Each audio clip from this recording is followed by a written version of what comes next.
तीसरी बात, भगवान के यहाँ तो इतना समय था कि मास दिवस कर दिवस भाव मर्म न जाने कोई, वहाँ नांदी श्राद्ध करने में कोई विलंब की बात ही नहीं थी। वो कितने आसानी से नांदी श्राद्ध कर सकते थे, कितने ही श्राद्ध कर सकते थे। तो उन्होंने यहाँ 1 महीने का समय, 1 महीने 10 दिन का समय मैंने कहा नाम था, तो एक उसमें नांदी श्राद्ध करते क्या, वशिष्ठ जी जैसे ऋषि थे, 5 मिनट का काम था, नांदी श्राद्ध करवा दिया गया। इसलिए यहाँ शंका की आवश्यकता नहीं है कि वहाँ नांदी श्राद्ध कैसे किया गया। चौथी बात एक और बड़ी साथ जब प्रसंग आया है तो जिज्ञासा में, वर्तमान में कलयुग में ये नांदी श्राद्ध जिस जातक कर्म के लिए किया जाता है,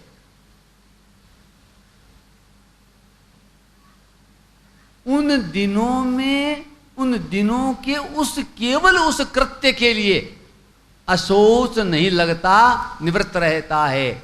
ये शास्त्रीय प्रमाण है। जैसे जात कर्म क्या क्या है, जात कर्म में ये अपने यहाँ राजस्थानी में, हमारे तो यहाँ छठी मनाना कहते हैं। छठी आप बहुतों घर में मनती है। छठी तो सुनिए 5वें दिन की रात्रि के बाद में षष्ठी देवी का पूजन होता है। ये जात कर्म का ही एक अंग है। सभी होगी, क्यों भाई, समझते हो ना? छठी को तो समझते होंगे, कोई नहीं जानता? हाँ, इसी तरीके से ही पूर्व में यदि क्या हो तो उसके जो घूंटे देना कहते हैं, अपनी भाषा में नहीं समझोगे, इसलिए वो जात कर्म संस्कार जो मधु और इत्यादि के नवजात बच्चे के तालू में जो है, ये यथासंभव कुल का पुरखा, कुल का बड़ा, परिवार का कोई पूज्य व्यक्ति अथवा उनका गुरु अथवा ऐसा व्यक्ति जिसके चरित्र या जिनकी पवित्रता के विषय में गुरु हुआ, ब्राह्मण हुआ, इतना कोई सात्विक व्यक्ति हो जो मिल जाए तो वह बहुत उत्तम होता है। उसी से करवाया जाता है। लवकुश के जात कर्म संस्कार शत्रुघ्न जी ने किए थे, जबकि उनको पता नहीं था कि ये हमारे भतीजे हैं। वाल्मीकि जी ने बताया नहीं था, वहीं आए थे तब बोले भाई ये भी सूर्य वंश के हैं, इसलिए तुम्हारे कुल के तो हैं। इसलिए वो मधुरा के उस राक्षस को मारने के लिए शत्रुघ्न जी जा रहे थे। वहीं उनका रात्रि विश्राम था और उसी समय लवकुश के जब जन्म हुआ तो उनको बुला करके वाल्मीकि जी ने कहा कि तुम्हारे ही कुल का कोई व्यक्ति जन्म लिया है तो जात कर्म संस्कार घुंटी देने के लिए तुम आ जाओ। और शत्रुघ्न जी ने बड़ा आश्चर्य किया, पर वाल्मीकि जी कह रहे हैं तो ठीक है। आकर के शत्रुघ्न जी ने ही ये घुंटी दी थी। और वाल्मीकि जी को पता होने के कारण इसका नांदीमुख श्राद्ध भी वाल्मीकि जी ने करवाया था। बोलो सियावर रामचंद्र भगवान की। तो समझ में आ गई ये नांदीमुख श्राद्ध की बात। रामचरितमानस में चौपाइयों की पुनरावृत्ति हुई है। कौन कौन से, उनका विशेष कारण।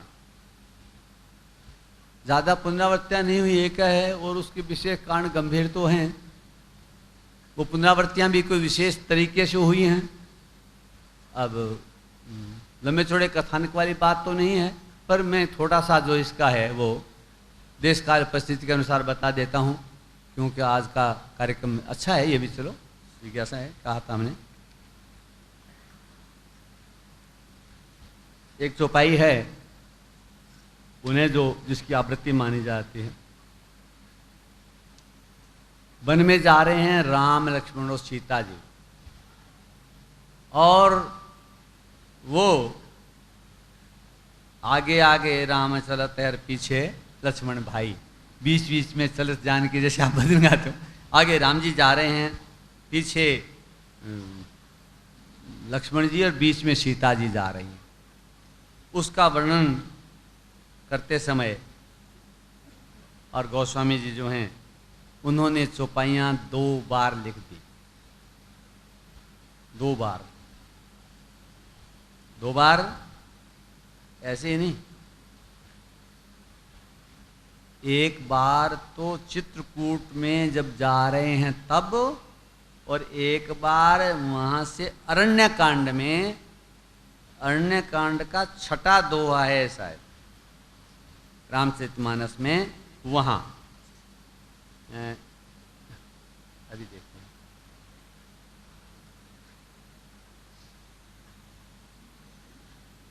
हाँ, अरण्य कांड के 6ठे और 7वें दोहे के बीच में वो उन्होंने लिखी है। पहले वाली चौपाई में उसमें थोड़ा सा अंतर है, लेकिन पुनरावृत्ति ही। पहले वाली चौपाई है, उसमें लिखा है कि उभय बीच, उभय बीच सिया, ध्यान देना, सिया सीता जी, उभय बीच सिया सोहति कैसे, ब्रह्म जीव बिच माया जैसे। उभय बीच सिया सोहति कैसे, ब्रह्म जीव बिच माया जैसे। अरण्य कांड के 6ठे दोहे में जहाँ गोस्वामी जी लिख रहे हैं, वहाँ कहते हैं उभय बीच श्री सोहहि कैसी, कैसे नहीं कैसी, सी नहीं श्री, उभय बीच श्री सोहहि कैसी, ब्रह्म जीव बिच माया जैसी। सुन गए? चलो बहुत अधिक नहीं, पुनरावृत्ति सी तो है लेकिन फिर भी दो चीजें इन्होंने थोड़ी सी परिवर्तन कर दी। एक में सिय है, एक में श्री है। भूल चूक के नहीं हुई है। मैंने आपको पहले कहा था 3 कल्पों की कथाएं हैं। जब विष्णु भगवान ने अवतार लिया तो बीच में विष्णु भगवान के पीछे पीछे लक्ष्मी जी चली जा रही हैं, उसका नाम श्री है। उभय बीच श्री, श्री लक्ष्मी, श्री सोई कैसी।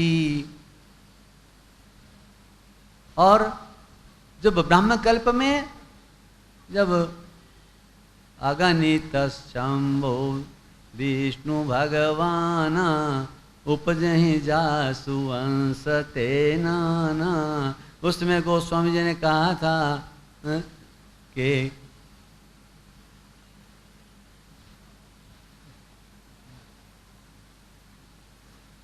राम वाम दिशि नील सरोरुह नील मणि, नील नीरधर श्याम लाजई तन शोभा निरखे, कोटि कोटि सतकाम।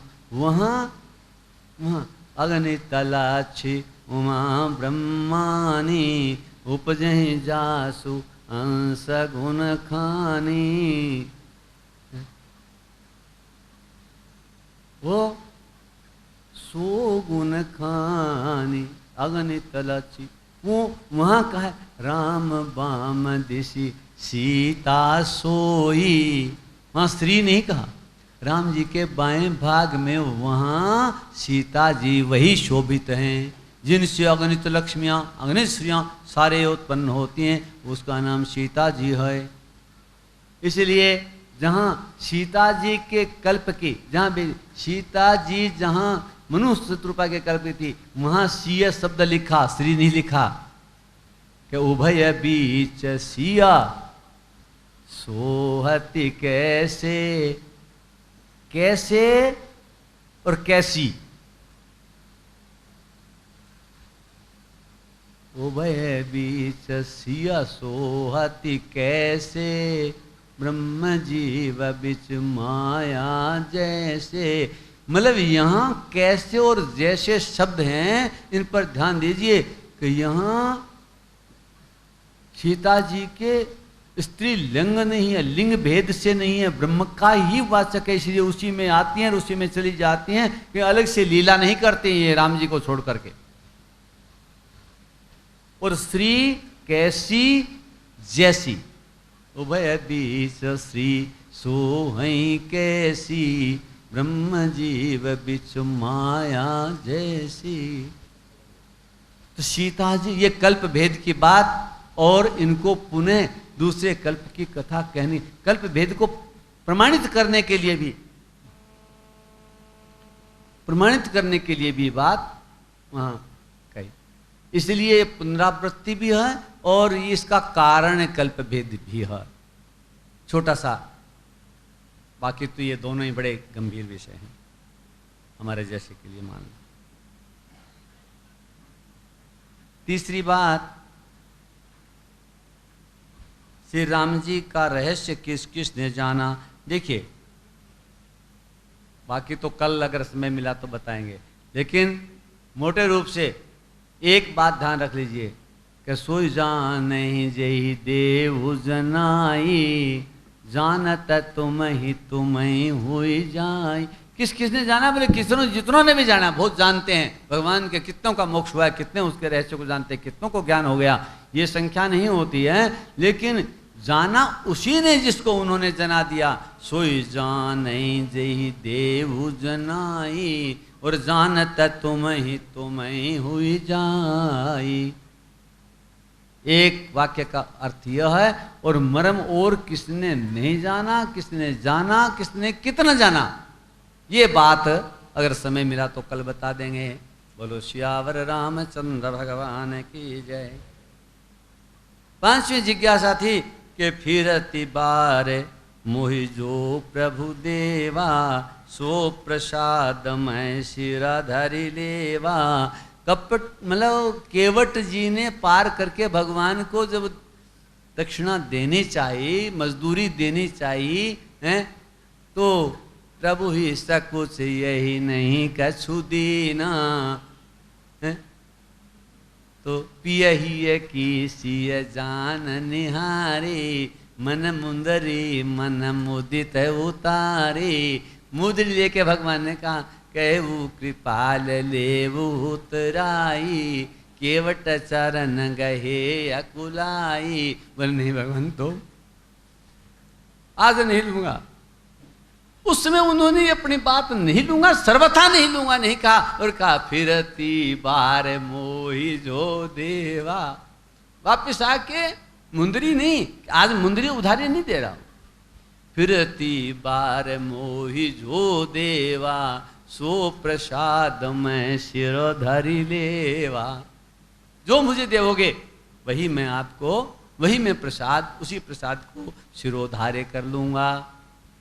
तो कहते हैं वापिस आते समय भगवान ने उसको क्या प्रसाद दिया था? भगवान ने वापिस आते समय उसको, पहले वो सेवक था और भगवान ने अपना सखा बना करके हृदय से लगा करके मित्र राजा का पद दे दिया था। जब भी पंचायती की बैठक होती थी और जहां राम लक्ष्मण भरत शत्रुघ्न किसी पंचायती में बैठते थे, तो वहां केवट को भी बुलाया जाता था। उस मुंदरी को छोड़ने के, उस त्याग के पीछे हैं, और जो मिला था वो ये था, ये प्रसाद था। कहा नहीं, बताया नहीं है? किंतु ये जब दिया तो बताओ सिर धरी क्यों नहीं लेवे? संकोच तो किया था, संकोच तो किया था। बोले भगवान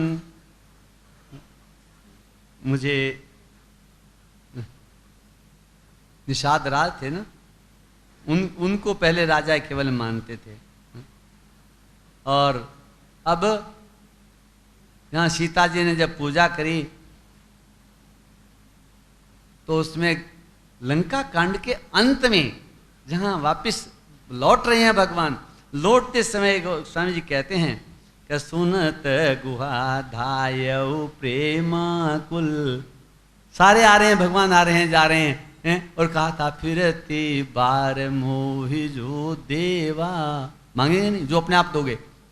तो सुनत गुहा धायउ प्रेमा कुल, और आयु निकट परम सुख संकुल। बोले मैं सब कुछ प्राप्त करता हूं, मुझे कुछ लेने नहीं आया हूं, लेकिन मैं वापिस आपके पास आया हूं, दर्शन करने आया हूं। पूर्ण काम है, आप्त काम है, कोई इच्छा किसी प्रसाद की। उस समय तो केवल की को रख लिया था कि फिरती बाजू देवा का मतलब कहीं न कहीं कोई डिपॉजिट रह गया। लेकिन आज आकर के वो क्या कहते हैं कि आज उनके परम सुख संकुल, परम सुख, ध्यान दीजिए आप, परम सुख संकुल, तीनों ही शब्द, परम ब्रह्म, सुख और संकुल, परम सुख संकुल, प्रभु ही सहित बिलो की बेदेही, और परे अवनि तन सुधि नहीं देही। व्याकुल होके गिर गए कि मैंने जो कहा था, जैसे विभीषण ने कहा कि उर का सुप्रथम वासना रही, ये बोला मैंने भी एक कोई बात बाकी रख ली थी, इसलिए अब वो बाकी बात है वो मुझे नहीं चाहिए, वापिस देते जो दोगे। लेकिन क्या कहूँ, मुझे उसको कुछ कहना ही नहीं आता। निषाद कहता है मैंने जो ये बात कही थी वो कैसे खत्म करूं, व्याकुल हो गया, कुछ बात बोलने नहीं आते भगवान के सामने, छोड़ के अच्छे बड़े आदमियों के सामने वैसे भी नहीं आती है। तो व्याकुल हो गया और शरीर की सुधि न रही। परम ब्रह्म संकुल सुख होने पर शरीर की सुधि कैसे रहती, नहीं रही। भगवान बोले अब तेरे को कुछ चीज की आवश्यकता नहीं है, मैं क्या दूं। भगवान ने कहा मेरे पास एक ही चीज बाकी रही है अब तो, क्या का प्रीति परम, ये परम शब्द बड़ा मार्ग, प्रीति परम बिलो की रघुराई, और हरसी उठाए लियो उरलाई, उठा करके हृदय के लगा लिया। और कैसे लगा लिया, कितना लगाया, लियो हृदय लाय कृपा निधान सुजान राय रमापति, बैठारी परम समीप बूझी कुशल सु कर बीनती।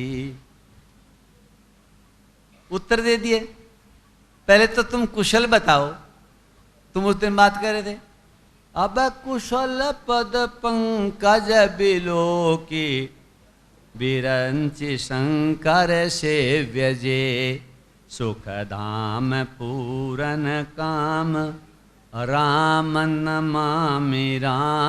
नमामि ते। नमस्कार कर रहा हूं, मुझे कुछ नहीं चाहिए हैं। भगवान ने एक बार तो वो कुशल पुरुष के मित्र सखा की तरह हृदय के लगाया, और दूसरी बार फिर हृदय के लगाने का, वो पहला तो शिष्टाचार रहा, दूसरी बार जो लगाया तब तो गोस्वामी जी कह गए कि सब भांति अधम निषाद, सो हरि भरत जो उर लायो। भरत जो उर लगा लिया, भरत जी की जो गति होगी, भरत जी की जो मेरे साथ भाईपने की स्मृति, गति, शिष्टाचार, जो भरत की जगह जो है, अब मैं भरत को गले लगाऊंगा, उससे पहले निषाद को गले लगा रहा हूं। और ये कहा कि ये भरत से मिलना की तरह से हमारा वो हो गया है, इसीलिए ये प्रसाद भगवान ने उसको दे दिया। अब विचार कीजिए कि सब भांति अधम निषाद सो हरि भरत जो उर लाइयो, मति मंद तुलसीदास सो प्रभु मुह बस बिसराइयो। बोलिए सियावर रामचंद्र भगवान की जय। तो वापस आते समय भगवान ने उसको ये प्रसाद दे दिया। क्यों, समझ में आ गए? एक और है, एक या दो जो है। अयोध्या जी में आवश्यकता अनुसार वर्षा होती थी। राम जी के राज्य का वर्णन है। मांगे बारिद दे जला रामचंद्र के राज, आवश्यकता अनुसार वर्षा होती थी। एक बार कागभूषण जी ने कहा कि एक बार अकाल पड़ा। उत्तरकांड दोहा 104 ख है, वो 104 में दो है, 104 ख। दोनों बातों में तारतम्यता या रहस्य क्या क्या है। तारतम्यता की जरूरत नहीं है, दोबारा पढ़ करके देखना आप। ये बात क्या है कि रामचंद्र जी के राज्य काल में ही मांगे वारिद देई जल था। कागभूषुंड जी ने जो ये बात कही, ये तो त्रेता की बात भी नहीं है, राम जी के राज्यकाल की बात भी नहीं है, ये तो किसी कल्प के कलयुग की बात है। जिस कलयुग में उन्होंने एक बार अयोध्या में निवास किया और उस समय की बात कह रहे हैं, कलयुग की बात में कहा कि वहां एक बार अकाल पड़ गया। तो अयोध्या में अकाल पड़ जाना राम जी के राज्य काल की बात नहीं, ये युगांतरों की बात है, बहुत युगों की पहले की बात है। ये तो हम जो कथा कह रहे हैं ना, जो रामचरितमानस है, आपको ताज्जुब तो होगा, ये कब की कथा है, कितने कल्पों के पूर्व की कथा है, ध्यान है? ये एक बार किसी ने शंका की थी, मुझे याद है, सारण साहब बैठे, पता नहीं इनको याद हो, वहां मेरे से एक प्रश्न किया था गणेशगढ़ में। मुझे याद है कि यहाँ ये गणेशगढ़ वाले बड़े विद्वान आदमी हैं, बड़े कहीं तीखी मार करते हैं। मतलब उस दिन प्रश्न किया था कि आपने रामचरितमानस में लिखा है कि विभीषण को एक कल्प का राज्य दे दिया भगवान ने, तो कल्प तो कई चतुर्युगों का भी होता है, वहां होता है। तो अब आजकल तो प्रजातंत्र है, वहां तो फलाना राजा है, विभीषण का राज तो है नहीं, फिर रामचरितमानस की क्या बात रही? ये प्रश्न था राजनीतिक। मैंने कहा ये तो आपको फिर रामचरितमानस की कथा का ध्यान नहीं है, हम किस कथा को कर रहे हैं? काकभूषुंड जी ने गरुड़ जी को जो कथा कही है वही तो कथा है इसमें। हाँ, तो काकभूषुंड जी, गरुड़ जी जो हैं वो पूछते हैं उनसे, तुम कथा कह रहे हो, ये कथा कब की है, कब से है? तो काकभूषुंड जी कहते हैं, उत्तर देते हैं कि यहाँ बसत, सुमेरु पर्वत पर, यहाँ बसत मोही सुनु खगईसा, बीते कल्प 7 अरु 20। ध्यान दीजिए कि यहाँ बसत मोही सुनु खगईसा। हे गरुड़ जी ध्यान दो, मैं जी यहाँ रहते हुए 27 कल्प व्यतीत हो गए हैं, इसलिए 28वें कल्प में आप आए हो। गरुड़ जी को लगा 27 कल्प हो गए हैं। ये बात महारामायण और दूसरों में यहां एक और है कि एक बार कथा शुरू करने लगे, वशिष्ठ मुनि ने कहा सारे सुन के आते हैं, मैं भी तो राम जी की कथा काकभूषुंड जी के पास सुने आऊं। वशिष्ठ जी ने तैयारी की और अपने योग बल से सुमेरु पर्वत के ऊपर कथा शुरू होने वाली है, इसी से मैं वशिष्ठ जी पहुंच गए। ध्यान देना, वशिष्ठ जी जब दरवाजे पर पहुंचे, काकभूषुंड जी के आश्रम के दरवाजे पर पहुंचे, तो काकभूषुंड जी वहां गंधाक्षत पुष्प अर्घ्य पाद्य का सामान लिए खड़े थे। वशिष्ठ जी ने सोचा ये तो किसी के लिए खड़े हैं, मैं तो अतिथि हूं, अचानक आ गया हूं। अचानक आ गया हूं तो काकभूषुंड जी ने जो ही वशिष्ठ जी को अर्घ्य पाद्य दिया, तो वशिष्ठ जी ने कहा अरे भाई ये जिसके लिए लाए हो उसको देना। किसके लिए लाए हो ये स्वागत का सामान?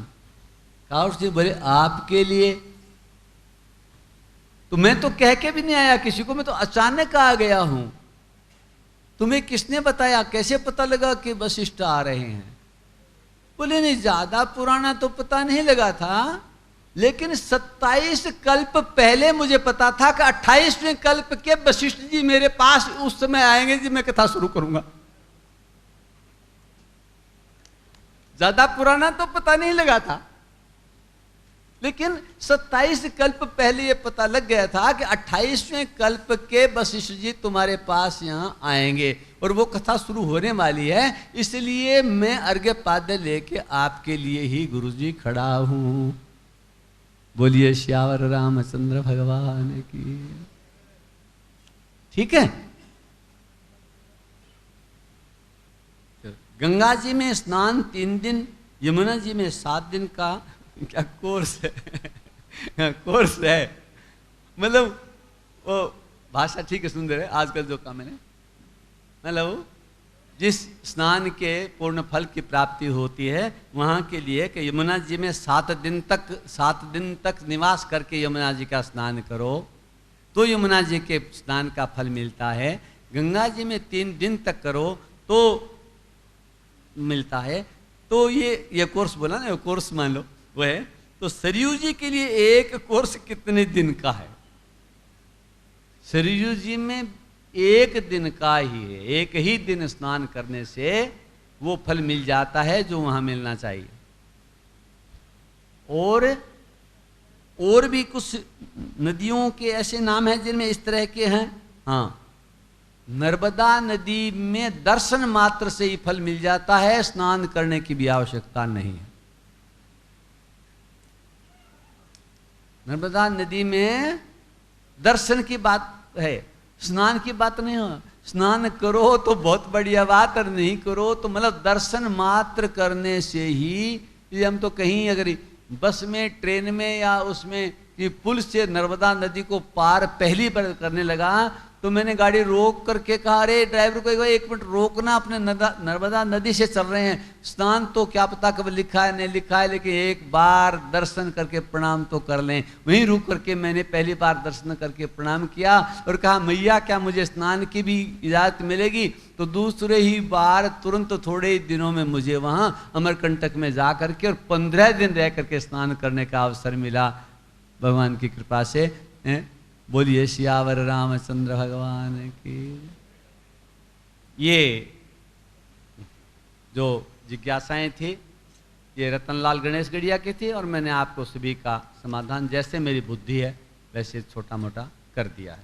कोई जिज्ञासा होगी तो छोटी छोटी बातों में, कोई ज़्यादा उचित हुई जैसे लगा कि सबके लाभ की है तो बता दी जाएगी, हैं? क्योंकि जैसे मन में संकल्प किया था वो है। पर अभी समय क्या हुआ है? 6 बजे हैं, 5 से 6, 1 घंटा पर। ठीक है, कोई बात नहीं। कोई हम तो दाढ़ी पूरी करके ही जाएंगे, कम नहीं करेंगे। बोलिए श्यावर रामचंद्र भगवान की जय। हाँ, जल्दी करके हम वो नहीं करेंगे। हाँ, और ये भी हमारे उसका अंग था। इसमें कुछ चीज़ें ऐसी रही होंगी मेरे समझ में, मैंने ऐसा छांटा कि आप लोगों के काम की भी आई होगी। अब श्यावर रामचंद्र भगवान की जय। भगवान वन में चले जा रहे हैं, आगे राम लखन बने पाछे, तापस वेश विराजत काछे, चले जा रहे हैं। जाते समय वन में रहना है, कहीं कुटिया बना करके, चातुर्मास भी संन्यास को करना पड़ता है तो वहाँ तो कुटिया बना करके वानप्रस्थ की भांति वहाँ रहना है। कहाँ रहना है ये बात वहाँ की मर्यादाओं को रखने के लिए, और भगवान ने जा कर के महर्षि से पूछा कि भगवान मुझे कोई रहने की जगह बता दो जहाँ मैं रहूं। वो रहने के स्थान के लिए ये मर्यादा है कि मैं वहाँ नहीं रहना चाहता जिससे कोई मुनियों को, तपस्वियों को कोई किसी प्रकार की बाधा हो तपस्या में, क्योंकि उससे जितनी बड़ी हानि होती है। मुनि तापस जिन ते दुख लही, ते नरेश बिनु पावक देही। ऐसा सोच कर के और मुझे स्थान बता दीजिए। मुनिराज ने कहा ठीक बात है, तुम मुझे रहने के लिए स्थान पूछ रहे हो, लेकिन मुझे एक बात मन में आती है कि मैं तुम्हें जगह बता दूंगा, तुम ये बताओ कि तुम हो कहाँ नहीं, तुम कहाँ जहाँ नहीं हो वही तो जगह बताऊं, जहाँ पहले से बैठे हो तो उसी जगह को बताऊंगा तो क्या फायदा। इसलिए तुम तो मेरे से पूछ रहे हो, कहते हैं महर्षि कि पूछहु मोहि कि रहूं कहाँ, और मैं पूछत सकुचाऊं, क्या कि जैन हो तह देव कही, तुम ही दिखावो ठाऊं।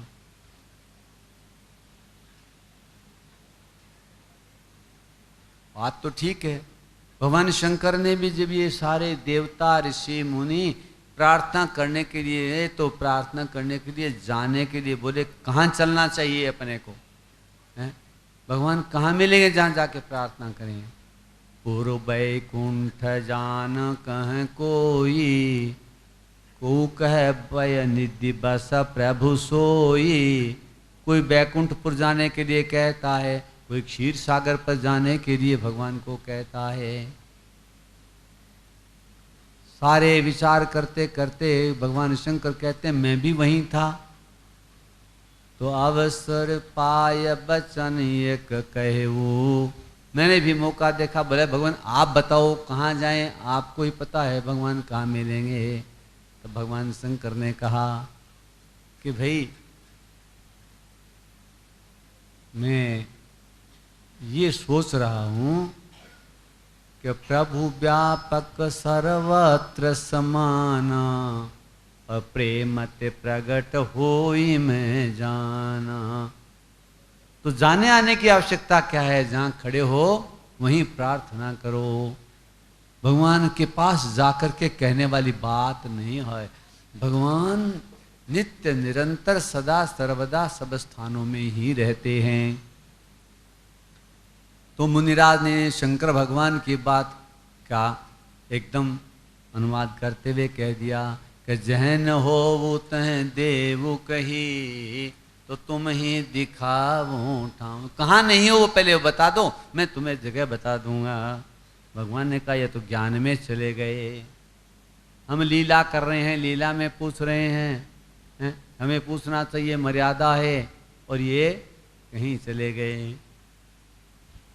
मैंने सुबह एक बात कही थी, याद होगा, जब ऐसे कोई भक्त ऋषि मुनि जब इस स्थिति में आ जाएं कि भगवान के सामने वो ब्रह्म रूप में ही दिखाई देने लगे, तो भगवान तो सगुण रूप में है। भगवान कहते हैं यदि ऐसा होता है तो उसका वो स्वरूप भुला करके हम अपने लाइन में लाने के लिए क्या करते हैं, माया का आश्रय लेते हैं।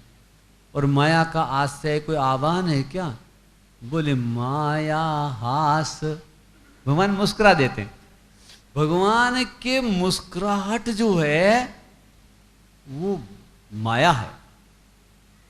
गोस्वामी जी यहाँ थोड़ा सा कहीं भी होता ना तो जरा सा कोई ऐसी बात आई, भले ही कौशल्या माँ की आई, भले ही महर्षि वाल्मीकि की आई, जिसकी भी, जिसने भगवान के सामने उस ब्रह्म स्वरूप को देख करके और उसकी व्याख्या शुरू करी, भगवान ने तुरंत मुस्कुरा दिए। जनक महाराज ने भी देखा ये क्या है कि ये ब्रह्म बरबस ब्रह्म सुख ही मनु त्यागा, तो भगवान थोड़े से मुस्कुरा दिए। मुस्कुराते जनक जी वापस उसी लाइन में आ गए जिसमें भगवान चाह रहे थे। ये मुनि ने जब ये कहा, सुनि मुनि बचन प्रेम रस साने, सकुचि राम मन महु मुस्काने, थोड़े से मुस्का दिए। अब जो वाल्मीकि कह रहे थे उन्होंने उसका उत्तर मिला तो नहीं, मुस्कुराहट हुई, उसका उत्तर भगवान ने नहीं दिया। फिर भी वाल्मीकि जी अपने आप दोबारा कहते हैं, इसका मतलब पहले वाली बात गायब, स्वप्न की भांति। मैंने कहा स्वप्न की भांति गई।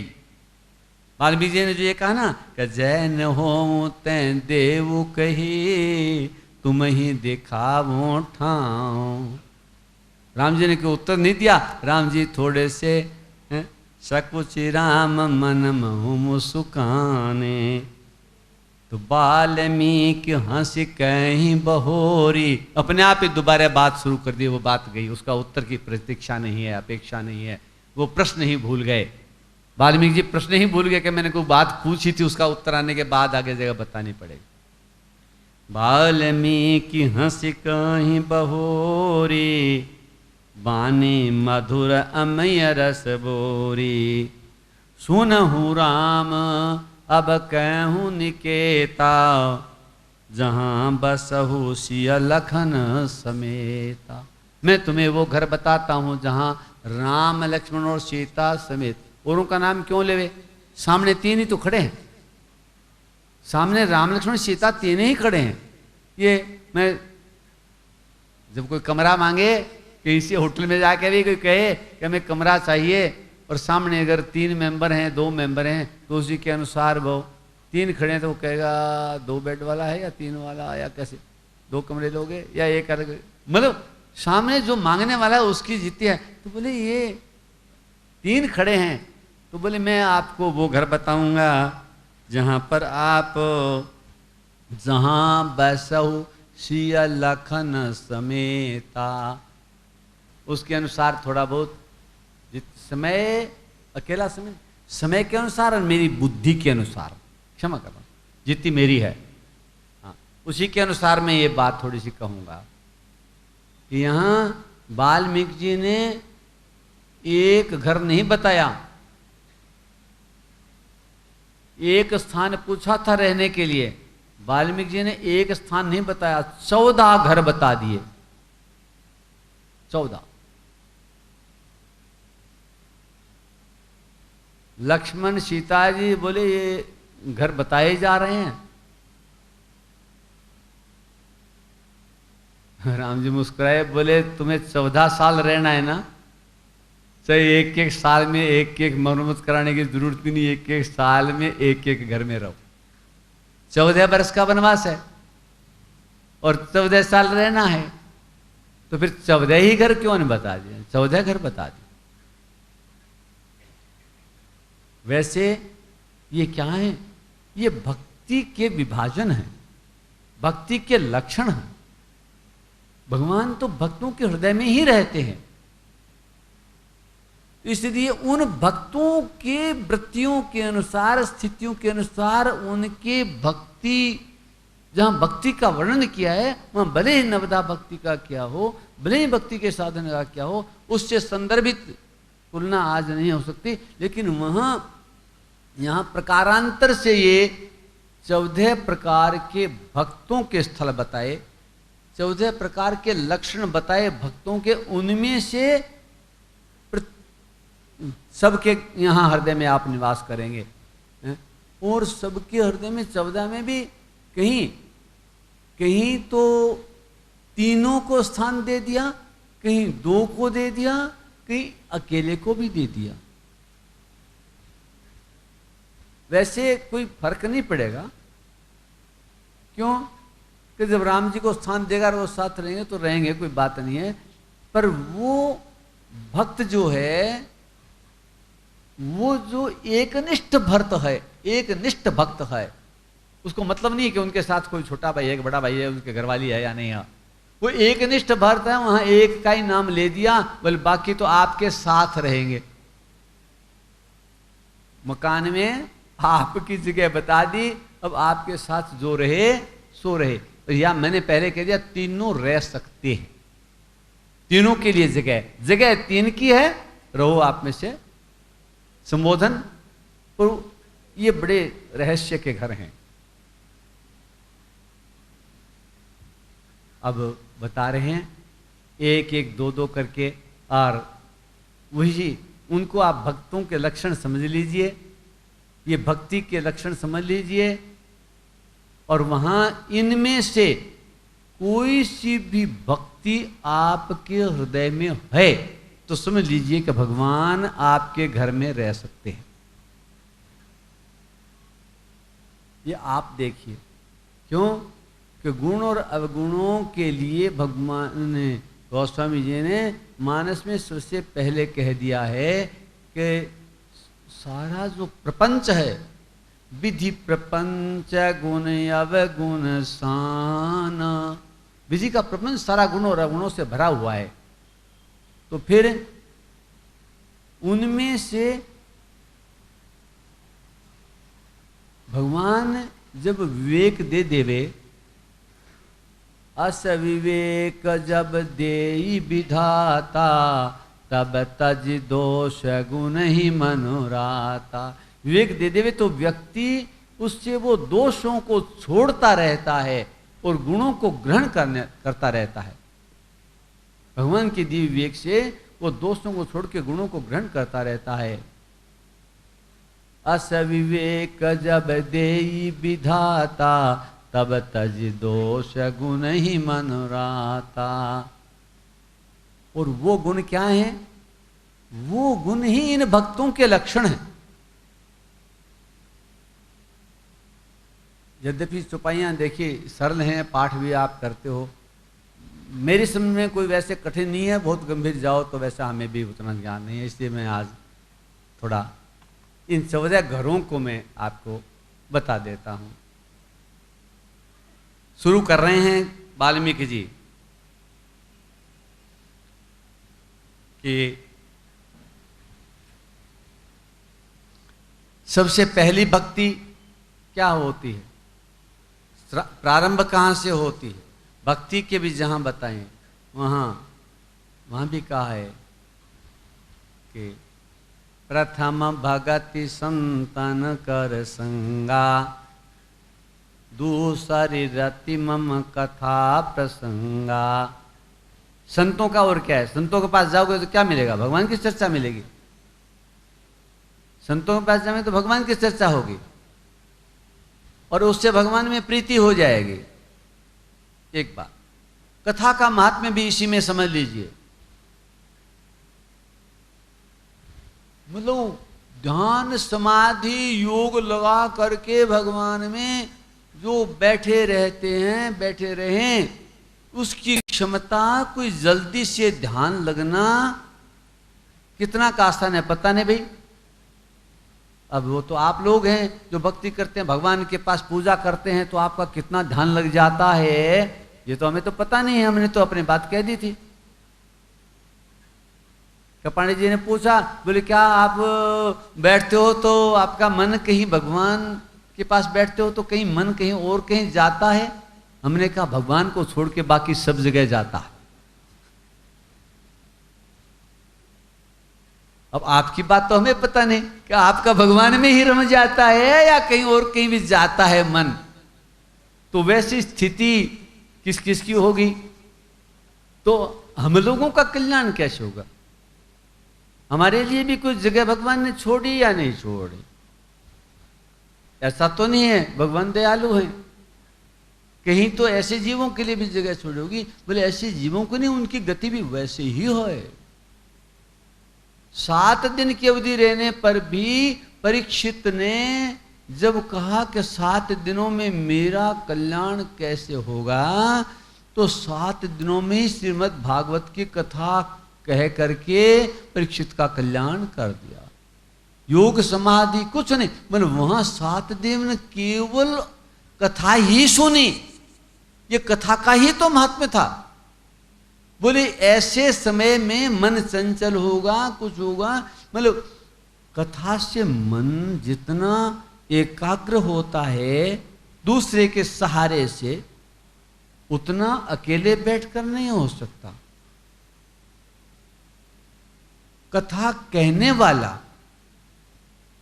वाला यदि कथा का तारतम्य भगवान से जोड़े रहता है तो उस ट्यूबलाइट के नीचे प्रकाश जितनी दूर जाता है उतनी देर उन सबके दूसरी वृत्तियां शांत हो जाती और वो भी उसी में रमण कर उनका ध्यान खिंचा रहता है कथानक के सूत्र के माध्यम से। और वो उतनी देर तक जो तपस्या कर सकते हैं जो होती है, जो भगवान का सानिध्य रहता है, ऐसा उस कथा के अतिरिक्त कोई सरलतम साधन शास्त्र वेद पुराण कहते हैं, हमें भी लगता है कि ऐसा सरल साधन और कोई नहीं है। इसलिए भगवान शंकर ने भी वरदान मांगते से भगवान से कहा, हर्षि देव श्री रंग क्या, बोले मुझे देव सदा सत्संग, मुझे निरंतर सत्संग दीजिए। समाधि से उठते हैं तो शंकर भगवान भी कथा सुनने के लिए लालायित रहते हैं, चले जाते हैं। ज्ञानी नाम अग्रगण्य हनुमान जी भी निरंतर जहां राम की कथा होती है वहां चले जाते हैं, जिसे सहज भाव में हम अपना वहां एकाग्र होकर के भगवान के ध्यान में लगे रहे। भगवान राम स्वयं मर्यादा पुरुषोत्तम में वो कहते हैं कि वो भी नित्य कथा सुनते हैं। अपने शासन काल में वो बोले वेद पुराण, राम राज्य का वर्णन देखिए, वेद पुराण वशिष्ठ बखान ही, सुन ही राम जाद्यपि सब जान ही। भगवान राम को सब पता है, लेकिन फिर भी वो वशिष्ठ जी गुरु जी के पास जा करके जो वेद पुराणों की कथाएं व्याख्या करते हैं उनको नित्य सुनते हैं। ये कथा के महात्म्य की बात, विचार कीजिए। बोले इससे कर्ता वक्ता श्रोता दोनों का कल्याण होता है। वक्ता का तो हमने बता ही दिया था आपको, राजनीति बिनु धन बिनु धर्मा, हरि समर्पे बिनु सत्कर्म, रहे कि राजनीति बिनु जाने, और अघ की रहे हरि चरित बखाने। तो अवश्य पाप दूर होते हैं, शास्त्र प्रमाण है, तस्मात् शास्त्र प्रमाणं ते। श्रोताओं के लिए कैसे, तो वाल्मीकि जी ने कहा भगवान आप वहां रहिए, जगह बता रहे हैं, उस भक्त का हृदय बता रहे हैं, शुरू कर रहे हैं, पहला घर बता रहे हैं। प्रथम घर बोले जिनके श्रवण समुद्र समाना, जिनके श्रवण समुद्र समाना, कथा तुम्हारी सुभग सरिनाना, भरहि निरंतर होइन पूरे, तिनके ही तुम कहाँ ग्रह रूरे। जिनके कान समुद्र के समान हैं, जिनके श्रवण कान समुद्र समान, समुद्र के समान है। समुद्र कभी नदियों से भरता है क्या? अब उदाहरण देने का अभिप्राय है कि कभी समुद्र को नदियों से भरा हुआ देखा क्या? कितनी ही नदियां जाएं, कितनी छोटी बड़ी जैसी भी हों, लेकिन वो समुद्र तो अपनी सीमा में वैसे ही रहता है। नदियां निरंतर जल भरती रहे, उसकी भूख न तो है और है नहीं तो शांत क्या होगी। जिनके कान समुद्र हैं, जिनके श्रवण समुद्र समाना, और तुम्हारी कथाएं क्या है? कथा तुम्हारी सुभग सरिना, तुम्हारी कथाएं हैं वो नदियां हैं, सुंदर नदियां हैं, अच्छे जल वाली नदियां हैं, जो निरंतर समुद्र वाहिनी है, समुद्र तक पहुंच जाती। और भर ही निरंतर, रात दिन भरती रहती हैं नदियां, समुद्र में गिरती रहती हैं। हो इन पूरे, वो समुद्र कभी पूरा नहीं होता। ऐसे भक्त जो हैं तिनके ही, उनके हृदय जो हैं तुन कह ग्रह रूरे, आपके सुंदर घर हैं। रामायण की कथा के लिए भी कहा, बोले रामायण की कथा सुनी हुई है। रामचरित जे सुनत यघाही, जो राम जी के चरित्र को सुनकर के पेट भर गया, अघा गया। रस विशेष तिन जाना नहीं, ये समझो कि पेट और ही किसी वायु से भर गया, उसको रस तो आया ही नहीं, रस को उसने चखा ही नहीं। रस विशेष तिन जाना नहीं, इसलिए ऐसा भक्त जो है ये उसका घर आपका घर है। ये पहला घर हुआ।